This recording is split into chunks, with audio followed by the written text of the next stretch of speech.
Bapa mengucap syukur atas surah pada hari ini. Sebentar lagi kami akan mulai ibadah. Engkau berkati pujian kami, penyembahan kami agar berkenan di hadapan-Mu ya Bapa. Terima kasih di dalam nama Tuhan Yesus. Haleluya. Amin.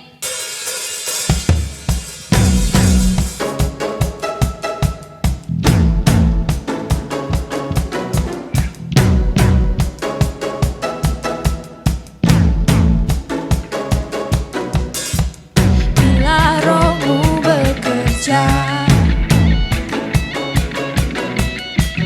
tiada yang dapat hentikan.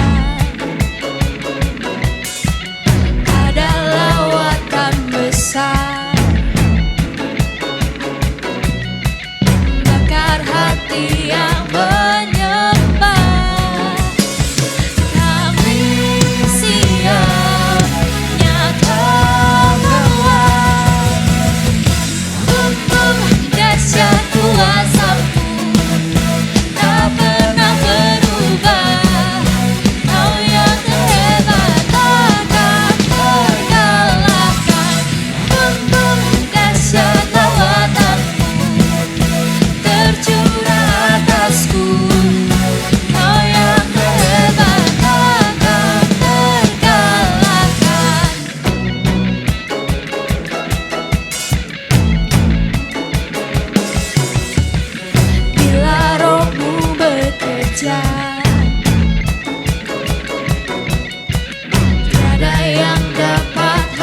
Shalom teman-teman, apa kabar semuanya? Nah, hari ini kita akan membahas firman Tuhan dengan judul yang baru. Sebelum kita memulainya, mari kita berdoa. Terima kasih Bapak, mengucap syukur Tuhan buat berkat-Mu, buat kasih setia-Mu bagi setiap kami ya Bapak. Terima kasih. Nah, sebentar lagi kami akan membahas firman-Mu ya Bapak. Engkau berkati firman ini agar bisa menjadi berkat bagi setiap kami Bapak. Engkau berkati hamba-Mu ya Tuhan yang akan menyampaikan firman-Mu. Engkau beri hikmat ya Tuhan. Dan berkati teman-teman semua yang di rumah yang mendengarkan firman ini. Berkatilah mereka Tuhan agar mereka bisa mengerti dan memahami firman hari ini ya Bapak. Terima kasih. Hanya dalam nama Tuhan Yesus Kristus. Haleluya. Amin. Nah, teman-teman, hari ini kita akan membahas judul yang baru yang berjudul Comes from the Inside. Apa itu? Tapi sebelum kita membahas lebih dalam, yuk kita buka di Amsal 15 ayat 13. Hati yang gembira membuat muka berseri-seri, tetapi kepedihan hati mematahkan semangat. Nah, di bulan Februari yang lalu kita sudah belajar yang namanya tentang sikap hati. Yang intinya kita harus menjaga hati kita yang dari namanya penyakit. Sebab menjaga hati itu penting karena dari sanalah terpancar yang namanya kehidupan.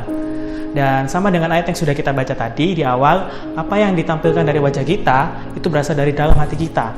Misalnya, kalau teman-teman lagi senang, teman-teman lagi bahagia, atau mendapatkan sesuatu yang baik, pastinya itu akan terpancar dari wajah kita. Begitupun sebaliknya, kalau misalnya teman-teman lagi sedih, susah, ataupun marah, itu juga bisa terpancar dari wajah teman-teman sendiri. Dan intinya, apa yang ada dari hati kita itu dapat mempengaruhi yang ada di luar. Nah teman-teman, hari ini kita akan belajar yang namanya tentang keteguhan hati. Nah sebelumnya apa sih yang dinamakan keteguhan hati? Yaitu kemampuan kita untuk bertahan atau memiliki ketetapan yang tidak mudah berubah. Nah orang yang teguh hatinya pastinya tidak akan mudah tergoyahkan atau berubah-ubah. Nah teman-teman pernah lihat nggak misalnya ada perlombaan debat. Atau mungkin teman-teman pernah ikut lomba debat itu ya. Dan dari situ kan pasti mereka yang mengikuti debat itu memiliki argumen masing-masing. Nah, pastinya mereka tidak ingin argumennya itu dikalahkan atau dibantah oleh lawannya. Dan bagaimanapun caranya, apa yang mereka sampaikan pastinya harus dianggap benar oleh lawannya. Dan dari ilustrasi di atas dapat disimpulkan bahwa mereka semua yang berargumen di situ ingin pendapatnya itu didengar dan dapat diakui. Dengan cara apa? Yaitu mereka melakukan defense atau perlindungan dari serangan-serangan dari lawan-lawan yang ingin menjatuhkan mereka. Dan dari situlah mereka dianggap gimana caranya mereka harus tetap berpegang teguh pada namanya argumen mereka sendiri. Nah teman-teman, maka dari itu kita perlu yang namanya keteguhan hati. Mengapa demikian? Kita memiliki keteguhan hati agar kita tidak menjadi orang yang mudah berubah-ubah atau tidak memiliki pendirian. Dan tahu nggak teman-teman peribahasa Jawa tentang isuk dele sore tempe? Tahu nggak artinya? Nah, arti dari peribahasa tersebut adalah orang yang tidak memiliki pendirian yang tetap, atau orang yang mudah berubah-ubah atau goyah. Terus ada pertanyaan nih, loh kak, bukannya berubah menjadi lebih baik itu sebenarnya bagus ya? Tapi sebenarnya bahkan itu teman-teman yang akan kita bahas, tapi dari sisi yang lain. Nah, yang aku maksud adalah orang yang tidak memiliki keteguhan hati, artinya orang itu pelin-pelan atau tidak punya keteguhan. Misalnya ya teman-teman kalian sudah merencanakan liburan bersama dengan teman-teman kalian. Misalnya mau pergi ke Bali nih, sudah prepare, udah siap semuanya. Tiba-tiba teman kalian yang ngajak itu H-1 membatalkan acara itu karena dia memilih pergi dengan teman yang lain. Coba teman-teman bayangkan, sakit kan, sedih kan, pastinya kan dalam hati teman-teman mau marah kayak kenapa sih kok kamu batalin kayak gitu? Kan kita udah siap, kayaknya kamu gak punya pendirian deh. Kan padahal kamu yang ngajak, tapi tiba-tiba kamu batalin. Coba teman-teman bayangkan dari ilustrasi ini. Kalau misalnya teman-teman punya sahabat kayak gitu, atau keluarga kayak gitu, atau orang tua yang seperti itu, bagaimana? Gak enak kan? Jadi, apa yang kita perlukan untuk membangun namanya keteguhan hati, agar kita tidak mudah berubah-ubah atau tidak mudah pelin-pelan? Yang pertama, yaitu kita harus memiliki dasar hidup. Yuk kita buka di Matius 7 ayat 24-27. Setiap orang yang mendengar perkataanku ini dan melakukannya, ia sama dengan orang yang bijaksana, yang mendirikan rumahnya di atas batu. Kemudian turunlah hujan dan datanglah banjir. Lalu angin melanda rumah itu. Tetapi rumah itu tidak rubuh sebab didirikan di atas batu. Tetapi setiap orang yang mendengar perkataanku ini dan tidak melakukannya, ia sama dengan orang yang bodoh, yang mendirikan rumahnya di atas pasir. Kemudian turunlah hujan dan datanglah banjir. Lalu angin melanda rumah itu, sehingga rubuhlah rumah itu dan hebatlah kerusakannya. Nah, dari ayat yang sudah kita baca tadi, orang yang mendengarkan dan juga melakukan firman Tuhan pastinya membangun rumahnya di atas batu, yaitu memiliki dasar yang kuat atau fondasi yang kuat, sehingga meskipun ada bencana atau ada banjir misalnya yang akan mengganggu bangunan tersebut, tapi bangunan tersebut tetap kokoh dan tidak akan terganggu. Nah, contohnya nih, teman-teman pernah kan main Uno Stako, permainan yang balok-balok itu yang ditumpuk? Nah, misalnya kalau teman-teman mau menang, pastinya kalian mau ambil balok yang tidak terlalu bawah atau yang menjadi dasar banget kan, supaya tidak jatuh bangunannya. Tapi kalau kalian pingin teman-teman kalah, atau lawan kalian kalah, kalian kan pasti berusaha gimana caranya agar lawan kalian mengambil balok yang paling bawah atau yang menjadi dasar, sehingga agar bangunan itu runtuh dan teman kalian menjadi kalah. Nah, seperti itu contohnya. Nah, apa yang harus kita letakkan sebagai dasar? Jawabannya ada di ayat 24 yang sudah kita baca, yaitu tentang perkataan Yesus. Lalu bagaimana tentang perenungan, pembacaan kita tentang firman Tuhan? Mazmur mengatakan bahwa firman itu adalah pelita bagi kakiku dan terang bagi jalanku. Jadi kalau kita sudah memiliki dasar atau fondasi yang kuat tentang firman Tuhan, pastinya kita tidak gampang dibelokkan atau tidak gampang digoyahkan. Berbeda dengan orang yang tidak berpegang pada firman Tuhan, tidak pernah merenungkan firman Tuhan, tidak pernah membaca firman Tuhan, pastinya mereka tidak memiliki dasar atau fondasi yang benar atau fondasi yang kuat. Dasar itu menentukan agar kita tidak terombang-ambing atau tersesat. Maka dari itu, teman-teman harus memiliki dasar yang kuat. Nah, mungkin teman-teman sering mendapatkan masukan atau mendapatkan input dari orang-orang lain. Tapi, teman-teman tidak asal mentah-mentah menerima masukan tersebut. Pastinya perlu namanya pertimbangan. Kalau teman-teman punya dasar atau standar yang kuat, seperti firman Tuhan, pastinya teman-teman menerima masukan tersebut, menyesuaikan kembali dengan standar firman Tuhan yang sudah kalian dengarkan, yang sudah kalian renungkan. Tetapi kalau teman-teman tidak memiliki standar atau fondasi yang kuat tentang firman Tuhan, pastinya kalian mungkin ketika mengambil keputusan dari masukan-masukan orang lain, pastinya kalian bingung. atau mungkin terombang-ambing bahkan tersesat. Nah, maka dari itu jangan sampai tersesat ya. Dan poin yang kedua yaitu tentang hati dan pikiran. Yuk kita buka di Markus 7 ayat 20 sampai 23. Katanya lagi, apa yang keluar dari seseorang, itulah yang menajiskannya. Sebab dari hati orang timbul segala pikiran jahat, percabulan, pencurian, pembunuhan, perzinahan, keserakahan, kejahatan, kelicikan, hawa nafsu, iri hati, hujat, kesombongan, kebebalan. Semua hal-hal jahat ini timbul dari dalam dan menajiskan orang. Hati kita harus diperbaharui sesuai dengan kehendak Tuhan. Jadi jika hati kita diperbaharui, maka pikiran kita juga akan diperbaharui sesuai dengan kehendak Tuhan. Nah, teman-teman, jadi teman-teman harus memiliki pemikiran bahwa yang mampu mengontrol atau memanage diri kalian, ya pastinya diri kalian sendiri dong, bukan orang lain.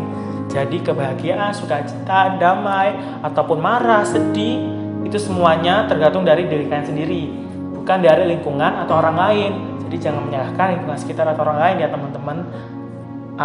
Aku tahu mungkin teman-teman kesusahan untuk mengontrol itu semuanya, tapi jangan lupa teman-teman punya Tuhan. Jadi teman-teman bisa berdoa dan juga memohon pertolongan kepada Tuhan. Dan juga teman-teman bisa sharing kepada orang yang kalian percaya untuk bisa mendapatkan bantuan.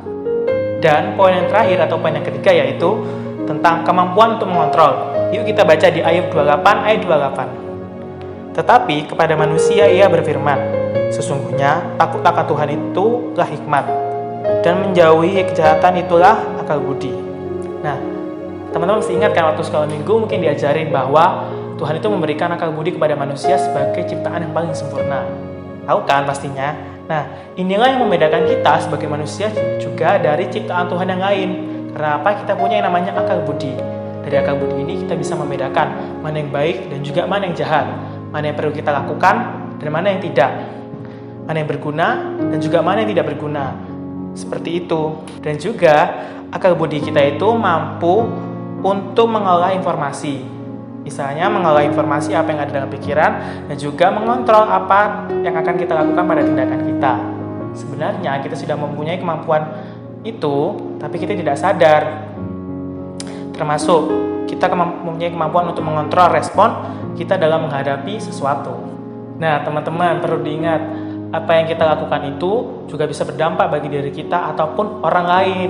Dan dari sinilah kemampuan kita bisa terlihat apakah kita bisa memanajemeni diri kita sendiri atau tidak. Dan apakah kita berhasil, terutama sebagai anak-anak muda dalam memanajemen diri kita sendiri. Yuk kita buka di Titus 2 ayat 6. Demikian juga orang-orang muda, nasihatilah mereka supaya mereka menguasai diri dalam segala hal.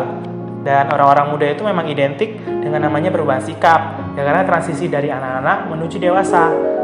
Tapi jangan sampai perubahan yang kita alami itu dapat dinilai buruk oleh orang lain atau lingkungan sekitar kita. Maka dari itu teman-teman harus bisa yang namanya menguasai diri kalian sendiri atau bisa mengontrol diri kalian sendiri sejak sekarang, agar nanti kedepannya teman-teman mampu mengontrol diri kalian sendiri. Dan teman-teman dari ketiga poin tadi yang sudah aku jelaskan, mana nih poin yang kira-kira menurut teman-teman merasa ya kayaknya aku belum tegas di poin itu, atau mungkin merasa masih terombang-ambing atau belum teguh. Nah, kira-kira kenapa ya? Coba teman-teman renungkan. Nah, tapi tahu nggak dampak dari kalau kita tidak memiliki keteguhan hati?